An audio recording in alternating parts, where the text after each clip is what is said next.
Hello, everybody.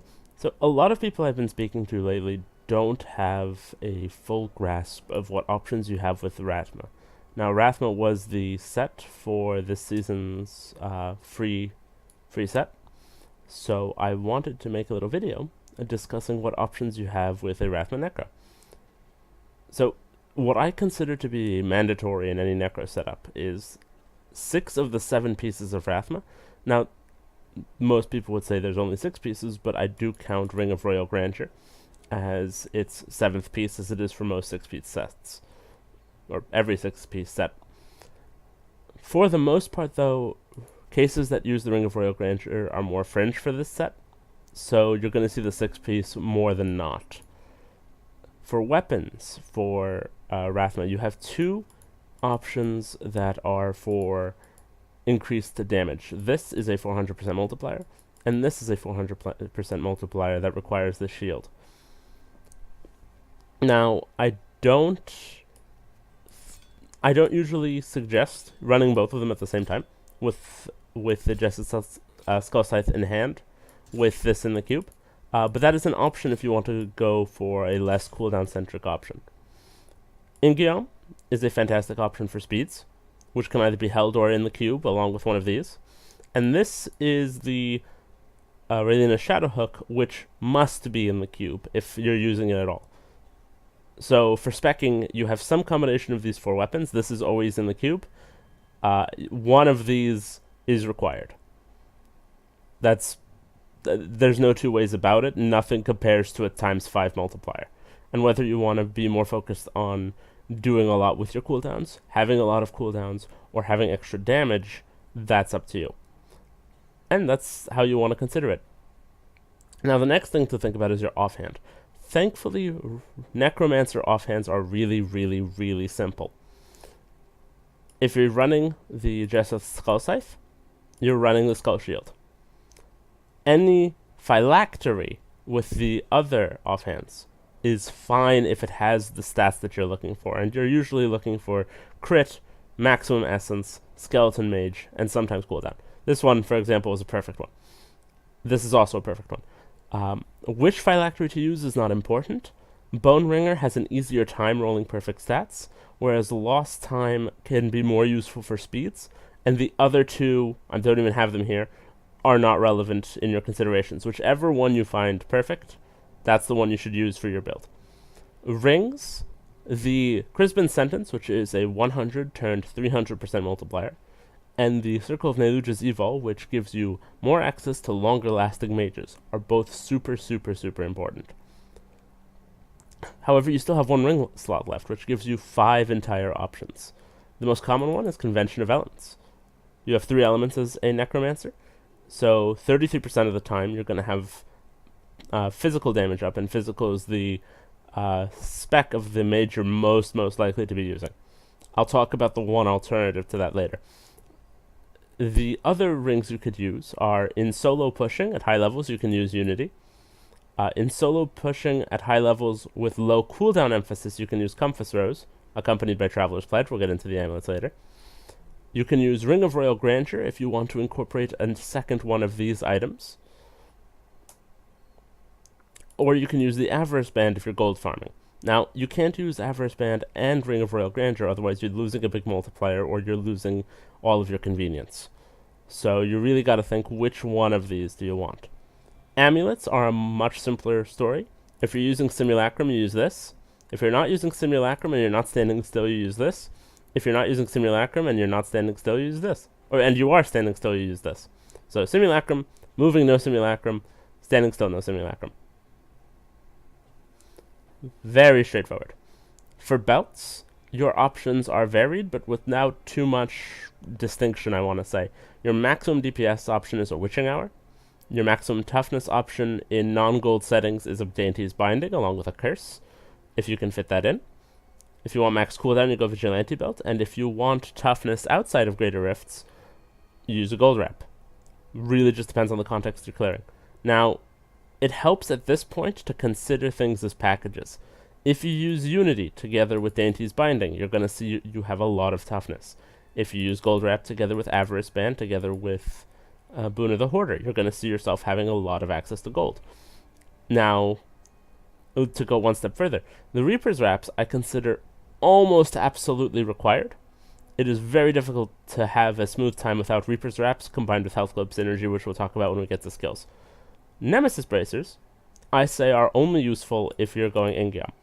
Now, naturally, Nemesis Bracers are always nice, but you have another better speed option that you can use to incorporate to get speed that without Ingiam isn't really justified. So Nemesis Bracer is speed in the context of Ingiam, and is otherwise just decent, but sometimes gets you endangered. Steward's Greaves are speed. Requiem Cereplate is higher GR speeds. The added essence, so it works well with your mages.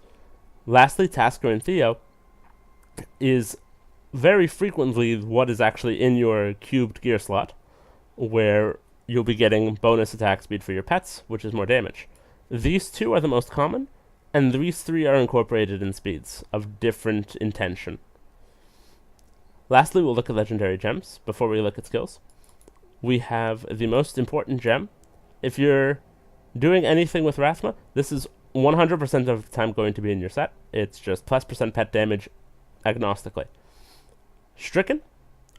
Trapped does you really, really well. It's the same multiplier as the pet thing, and is only not active incredibly rarely. Zay's Stone of Vengeance is the gem you go for the maximum damage output. So these three together are used for maximum damage output. This, in combination with certain toughness options, gives you a way to survive really comfortably. Similarly for Esoteric Alteration. These two gems together combined with the Enforcer can be your bulk idea. In fact, Unity combined with these two, combined with this, combined with Dainty's Binding, and you actually have a pretty tanky Rathma at that point. There's two more gems I want to draw attention to that I don't recommend for the most optimized of specs, but I absolutely do recommend otherwise. Bane of the Powerful gives a 20% increased damage and a 15% increase versus elites, as well as a 15% increase in toughness against elites. Until you have these saying 38%, which, if you do the math, 150% times 120%, like the increase there is not 135%, but it's closer to 138%. So until these are reading over 38%, this gem is going to be stronger.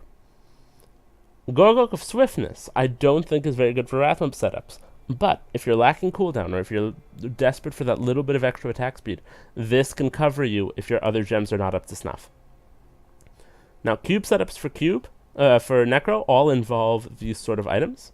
The most common setup is actually this one, Raylina's Shadow Hook for the essence in relation to Simulacrum, Tasker and Theo, because you don't want to run Ring of Royal Grandeur and you do want the 50% bonus, also it rolls, and Crispin's Sentence. Between Crispin's Sentence and Circle of Neluge, it's easier to roll a good Circle of Neluge than it is to roll a Crispin's Sentence.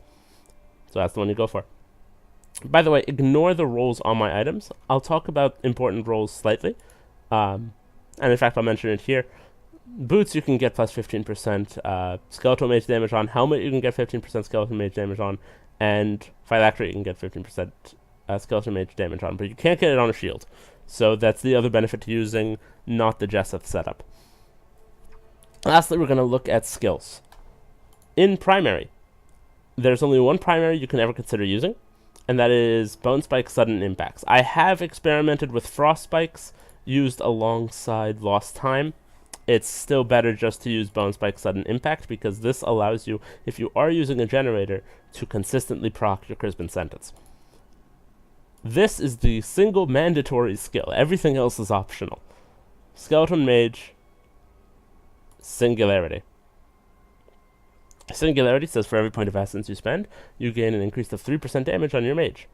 Your mage deals 400% weapon damage. 400% plus, let's say you don't have any extra essence, 400% plus 250 times 3 is 1,150. That is an absurd amount of damage. and that's why Mage has been used so frequently. No other secondary is relevant. You just want to dump all of your essence into these and regain essence as fast as you can. For corpse skills, I shouldn't be doing this on mouse one. For corpse skills, corpse explosion is not relevant, corpse lance is not relevant, and revive is not relevant. Devour with one of 2 runes. Cannibalize to gain health back, or satiated if you already have a source of regaining health. If you're using the toughness spec I mentioned earlier, you can get health back with this. Most specs will rely on cannibalize. For reanimation, you actually have a fair few options.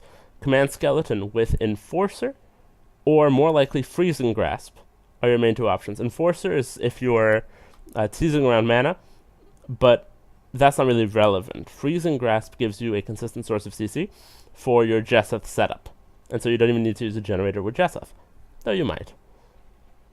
Command Golem I've experimented with and haven't found anything successful. Army of the Dead, ditto. Land of the Dead is a cooldown centric skill. Only 1 rune is ever relevant, but this should be considered a essence generator. If you have a good source of essence, or you don't have a good source of cooldown, don't use this. If you have a good source of cooldown and don't have a good source of essence, use this.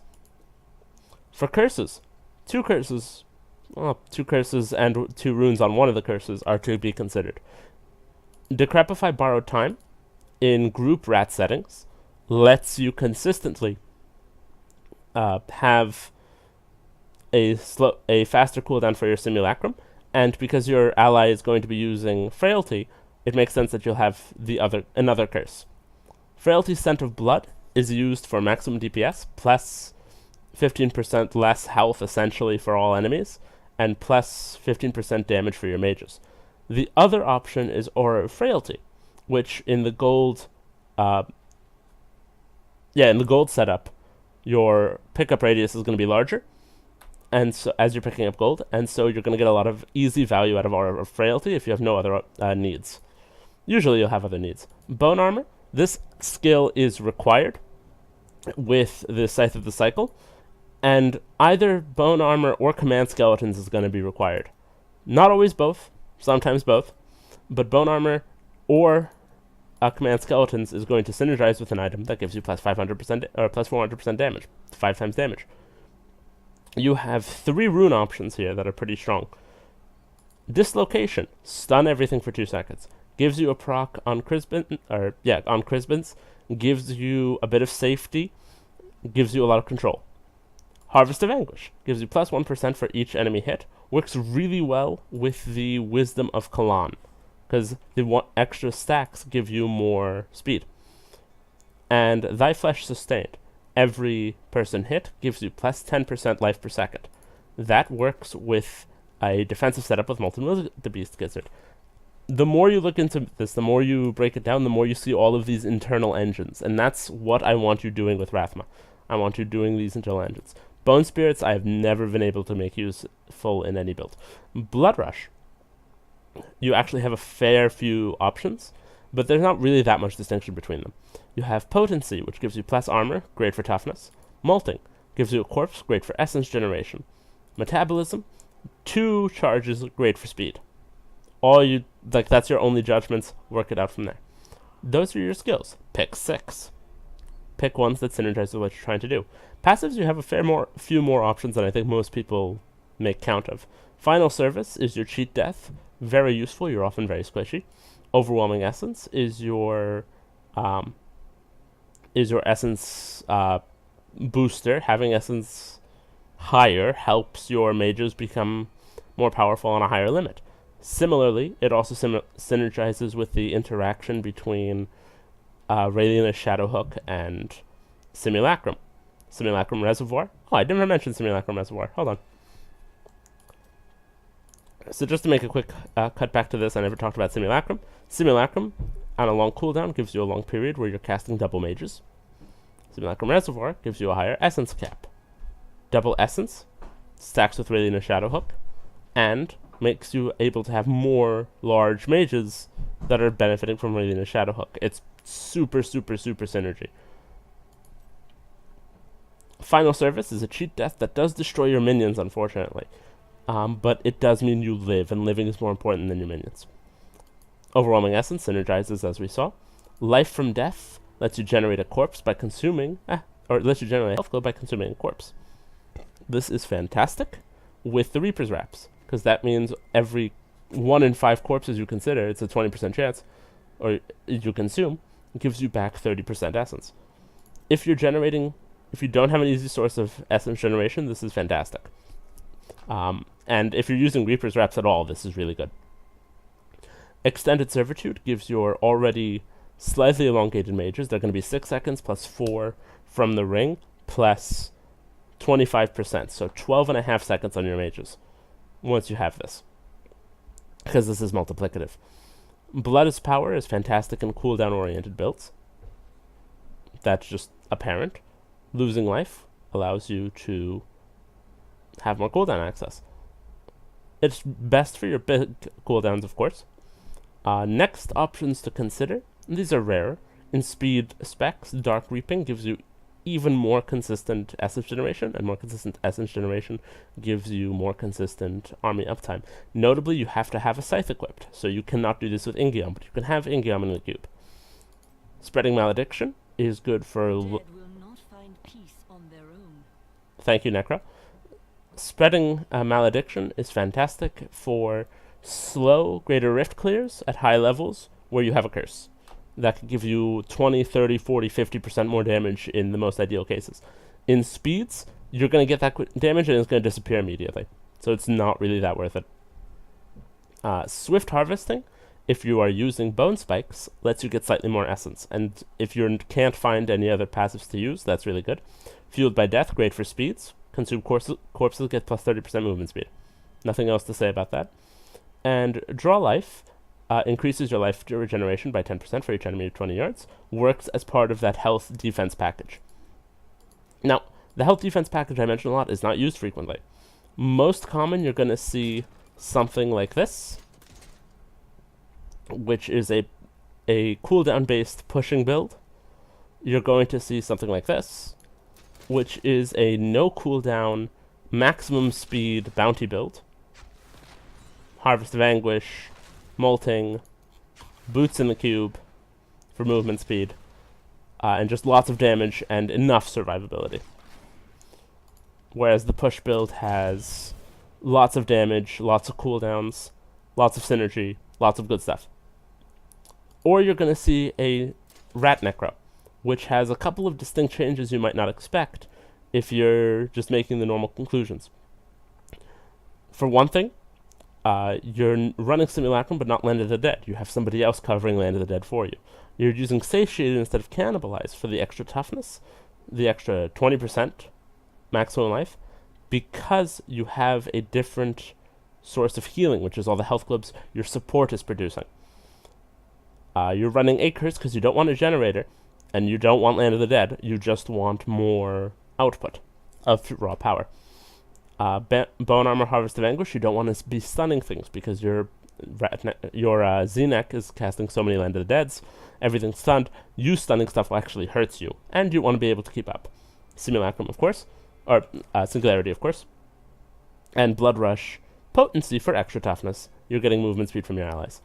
Now, you'll notice that a skill I mentioned before isn't on here. You have Blood is Power for extra cooldown. You have Consuming Health Globes. Consuming corpses have a chance of spawning health globes. There's still going to be corpses. You producing health globes doesn't hurt anybody. This keeps you alive. You're not running Extended Servitude usually in these specs. Because you're getting so much essence, you don't need to elongate the value you're already getting. Just the 10-second mages are good enough. Now that, I think, covers all of your options and all of your specs for Necromancer. I am attaching a Google Doc to this that you can look at and compare. The whole point of this guide was to just look over what the purpose of everything is. That will keep it all listed. The idea is that you can use those tools, use those things, mix and match them together, and you can create your own specs for Rathma. Because a lot of people look up guides with an idea in mind, and the guide is slightly off of what they want, and then think, oh, I want this, I want this, I want this, or this isn't fitting what I want. I want you to be able to take your stuff and do what you want with it. Thank you.